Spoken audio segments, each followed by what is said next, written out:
अब अगर आप ये वीडियो देख रहे हो तो आई होप आपने इसका पिछला पार्ट देख लिया है, और अगर नहीं तो मैंने इसका लिंक आई बटन और डिस्क्रिप्शन में मेंशन किया है, जिसे देखना ना भूलिएगा वरना ये वीडियो आपके पल्ले नहीं पड़ेगी। अब एपिसोड 6 की शुरुआत वापस अलेक्जेंडर के कब्र से होती है, जहां माँ की गोली लगने से मौत हो चुकी थी। जिसके बाद आर्थर उसके पास से एमिट की मूर्ति ले लेता है और स्कैरब को वहीं छोड़ देता है, क्योंकि अब उसे उसकी जरूरत नहीं थी।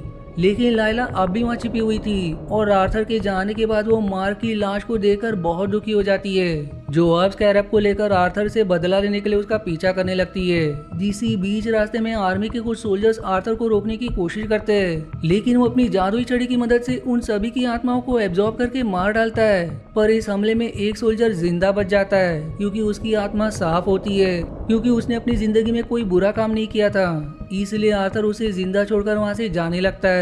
लेकिन तभी वहाँ उसका पीछा करते हुए लाइला भी पहुंच जाती है और चुपते हुए उसे मारने के लिए आगे बढ़ने लगती है। पर तभी उन मरे हुए सोल्जर्स में से एक की बॉडी के जरिए टैवरेट लाइला से बात करती है और उसे समझाती है कि इस वक्त आर्थर बहुत ताकतवर है और अकेले तुम उसे नहीं मार सकती, इसलिए पहले तुम्हें खोंशू की मूर्ति ढूंढकर उसे आजाद करना होगा। अब अगले सीन में हम आर्थर को देखते हैं, जो अपने फॉलोअर्स के साथ गीजा के एक पिरामिड में पहुंच जाता है, जहां बचे हुए गॉड्स की सभा होने वाली थी। लेकिन अब एमिट की मूर्ति के साथ आर्थर बहुत ताकतवर हो चुका था, जो अब वहां मौजूद बाकी 5 गॉड्स को भी मार डालता है और एमिट को आजाद कर देता है। आप जिंदा होने के बाद एमिट आर्थर से कहती है कि तुमने भी अपनी जिंदगी में बुरे काम किए, इसलिए तुम्हें भी मरना पड़ेगा।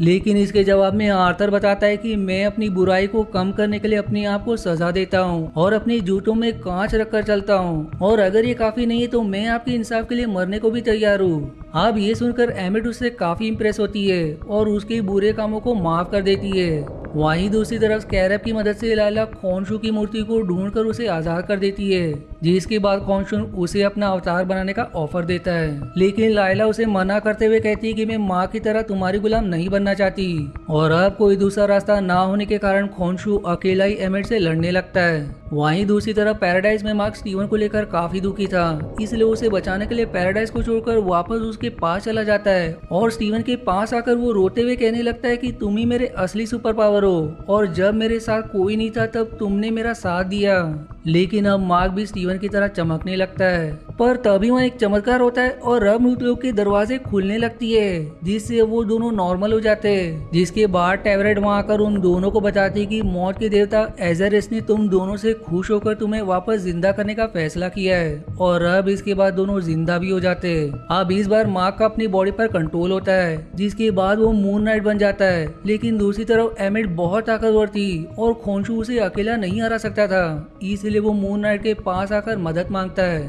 और इसके बदले में वो वादा करता है कि वो उन दोनों को आजाद कर देगा। वहीं दूसरी तरफ एक घायल अवतार मरने से पहले लाइला को बताता है कि एमिट को हराने के लिए उसे एक अवतार बनना होगा और उसके बाद एमिट को फिर से मूर्ति में बदलना होगा। इसलिए वो अपनी मर्जी से टैवरेट का अवतार बनने के लिए तैयार हो जाती है। फिर अगले सीन में हम आर्थर और उसके फॉलोअर्स को देखते हैं, जो अपवित्र लोगों को सजा दे रहे होते हैं, और एमिट इनकी आत्माओं को एब्जॉर्ब करके और भी ज्यादा ताकतवर बन जाती है। तभी वहाँ खोंशू आकर उससे लड़ने लगता है और दूसरी तरफ मून नाइट और लाइला आर्थर से लड़ने लगती है, जिस लड़ाई में माँ कभी मिस्टर नाइट तो कभी मून नाइट बनकर लड़ने लगता है। लेकिन अब आर्थर काफी ताकतवर हो चुका था, जो अब उन दोनों पर भारी पड़ने लगता है, और फिर आखिरकार वो अपनी छड़ी को उसके सीने में घुसा देता है, जिससे मून नाइट बेहोश हो जाता है। लेकिन जब थोड़ी देर बाद उसे होश आता है तो वो देखता है कि आर्थर बुरी तरह से घायल होकर उसके सामने पड़ा है और किसी ने उसके सभी फॉलोअर्स को भी मार दिया। जो सब देखकर मार्क स्टीवन से सवाल करता है कि क्या ये सब तुमने किया, लेकिन स्टीवन बताता है कि मैंने ये नहीं किया। वहीं दूसरी तरफ एमिट खोंशू को लड़ाई में बुरी तरह से घायल कर देती है, जिसे देख लाइला मून नाइट की मदद से घायल आर्थर को एक खास कमरे में लेकर जाती है। जिसके बाद वो दोनों अपनी पूरी ताकत लगाकर कुछ मंत्र पढ़ने लगते हैं, जिसकी मदद से एमिट आर्थर के शरीर में कैद हो जाती है। और अब एमिट कहती है कि मैं फिर से वापस आऊंगी, जो देखकर खोंशू मून नाइट को आर्थर और एमिट को जान से मारने को कहता है। लेकिन मून नाइट ऐसा करने से मना कर देता है, क्योंकि किसी को जान से मारना उसे सही नहीं लग रहा था। अब इसके बाद खोंशू माँ को आजाद कर देता है और फिर माँ वहाँ से चला जाता है, जिसी के साथ ये सीन यहीं कट हो जाता है। अब अगले सीन में हम माँ को फिर से पागल खाने में देखते हैं और डॉक्टर आर्थर उसके सामने बैठा होता है, जो मार्क से कहता है कि तुम्हारा इलाज तब तक चलेगा जब तक तुम पूरी तरह से ठीक नहीं हो जाते।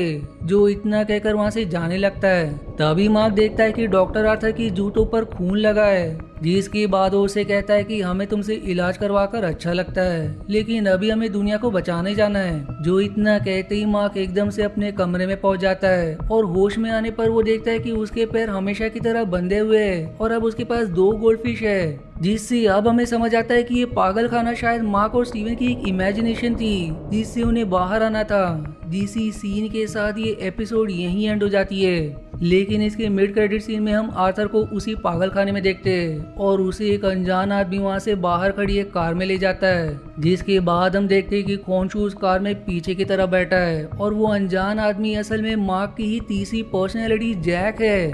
और क्योंकि मार्क और स्टीवन को जैक के बारे में पता नहीं था, इसलिए अब खोंशू ने जैक को अपना अवतार बना लिया था, जिसके बाद अब जैक खोंशू के कहने पर आर्थर को गोली मार देता है। जिसी सस्पेंस के साथ ये सीजन यहीं समाप्त हो जाती है। अब अगर आपको इसके अगले सीजन का एक्सप्लेनेशन देखना है तो आपको इसका लिंक कमेंट या डिस्क्रिप्शन में मिल जाएगा, और अगर नहीं तो या तो ये अभी तक रिलीज नहीं हुई है या तो मैंने अभी तक एक्सप्लेन नहीं किया है, जिसे मैं जल्दी एक्सप्लेन करने की पूरी कोशिश करूंगा अगर ये रिलीज हो जाए तो। मिलते हैं अगले वीडियो के एक्सप्लेनेशन में, तब तक के लिए धन्यवाद दोस्तों। आशा है आपको मेरी एक्सप्लेनेशन पसंद आई। यदि हाँ तो प्लीज वीडियो को लाइक करना और चैनल को सब्सक्राइब करके सपोर्ट करना ना भूलें। मिलते हैं अगले एक्सप्लेनेशन वीडियो में, तब तक के लिए धन्यवाद दोस्तों।